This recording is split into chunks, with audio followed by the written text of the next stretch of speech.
លោកស្រីយុទ្ធសុកលីស្នើសុំដល់សមាជិកភាពក្រុមប្រឹក្សាជំនុំជម្រះនៅព្រឹកថ្ងៃទី11ខែមិថុនា2026វេលាម៉ោង8ព្រឹកនៅសាលសវនាការទី1នៃសាលាធរខេត្តត្បូងឃ្មុំឲ្យបន្តឃុំខ្លួនឈ្មោះចាតរាជាបន្តឲ្យនៅក្នុងឃុំហើយឲ្យចាតរាក្រុមគ្រួសារសងសំណងរដ្ឋប្រវេណីមកកាន់គាត់តាមអំណាចសាធិការរបស់សាលាឧទ្ធរខេត្តត្បូងឃ្មុំ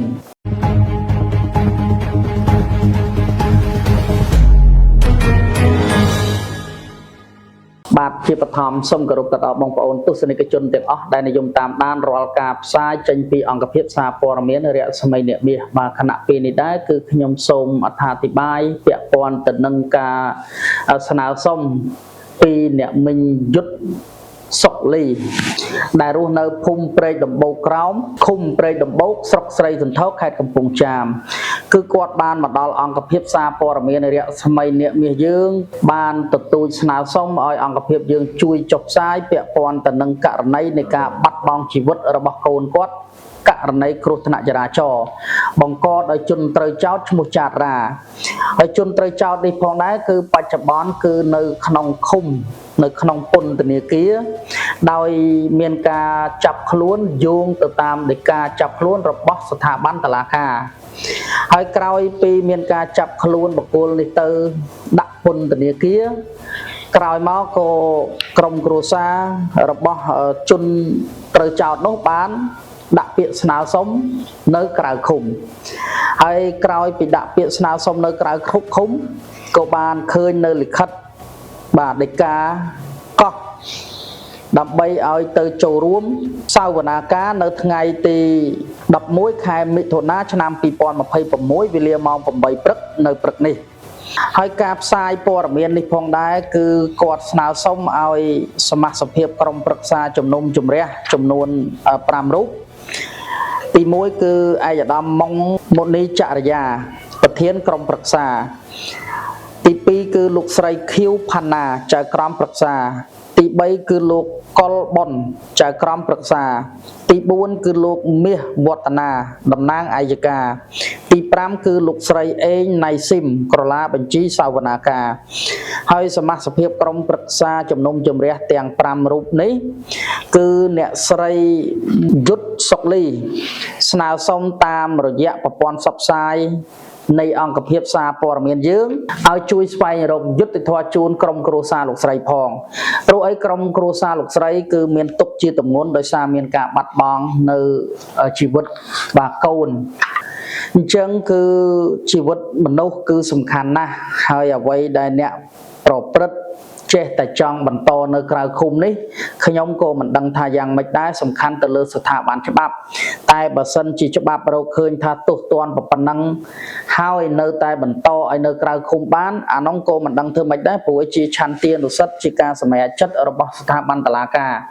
តែបើសិនជាតុលាការរកឃើញថាអ្នកឯងទៅបុកគេស្លាប់ប៉ុណ្ណឹងហើយ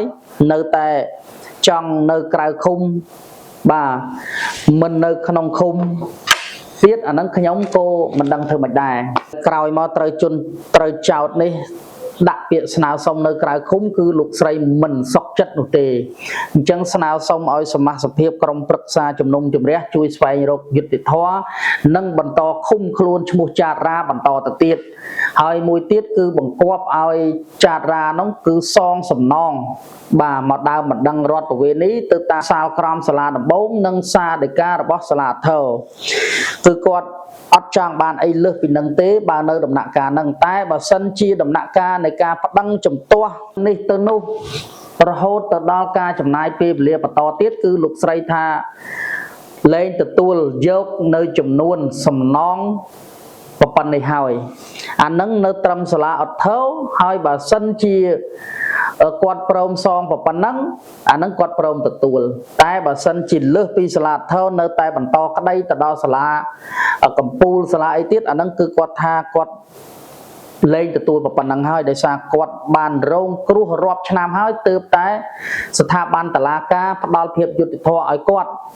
ហើយក្រោយពីផ្ដល់ភាពយុត្តិធម៌ឲ្យគាត់ហើយនៅតែជនត្រូវចោទនោះនៅតែបន្តដាក់ពាក្យ ស្នើសុំក្រៅឃុំ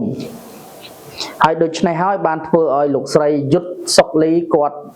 ទទូចស្នើសុំតាមប្រព័ន្ធផ្សព្វផ្សាយនេះស្នើសុំឲ្យសមាជិកក្រុមប្រឹក្សាជំនុំជម្រះជួយបន្តអនុវត្តច្បាប់ឲ្យបានតឹងរឹងបាទចំពោះជនដែលបានប្រព្រឹត្តនៅបទល្មើសនេះជាពិសេសគឺជនត្រូវចោទឈ្មោះចាតរាតែម្ដងឲ្យគាត់នៅបន្តនៅក្នុងឃុំហើយបន្តនៅការដោះស្រាយមកដើមម្ដងរដ្ឋប្រវេណីដោយផ្ដាល់ជាសំណងទៅតាមសាលនៃការសម្រេចរបស់សាលាឧទ្ធរ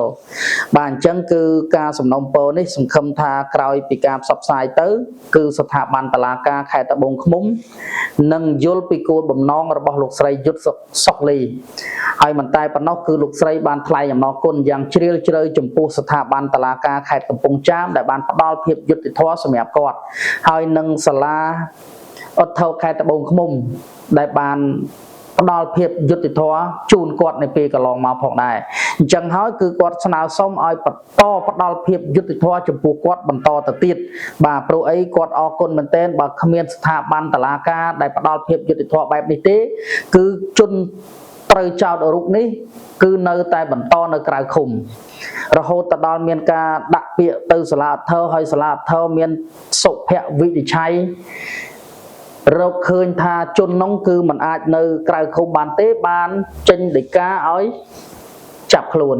ហើយនៅពេលដែលចាប់ខ្លួនបាននៅក្នុងឃុំហើយបែរជាជនត្រូវចោទនោះចង់នៅក្រៅឃុំដូចមុនអញ្ចឹងគឺក្នុងនាមគាត់ជាជនរងគ្រោះបាត់បង់មនុស្សដែលជាសមាជិកនៅក្នុងគ្រួសារគាត់ដោយសារករណីគ្រោះថ្នាក់ចរាចរណ៍ដ៏រន្ធត់មួយនោះអញ្ចឹងគឺគាត់មិនអាចទទួលយកបាននោះទេនាងខ្ញុំមិនសុខចិត្តទេនាងខ្ញុំឈឺចាប់ណាស់ដល់ខ្ញុំមកគ្រប់ជាឆ្នាំជាងហើយគេដល់ទៅឲ្យខ្ញុំទេខ្ញុំមានដោយសារពលមានជួយឲ្យទៅអន្តរាការជួយឲ្យធ្វើខ្ញុំណែទៅគេមកកោខ្ញុំនៅក្រៅឃុំ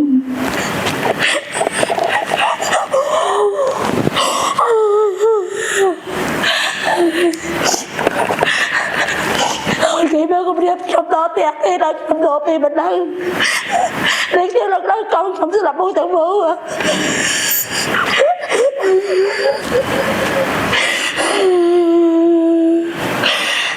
ខ្ញុំជឿចាប់ដល់នោះដែរខ្ញុំបានជួយសំណុយតុលាការជួយដល់យាយដល់ខាងតុលាតែជួយដល់ផ្សេងของខ្ញុំ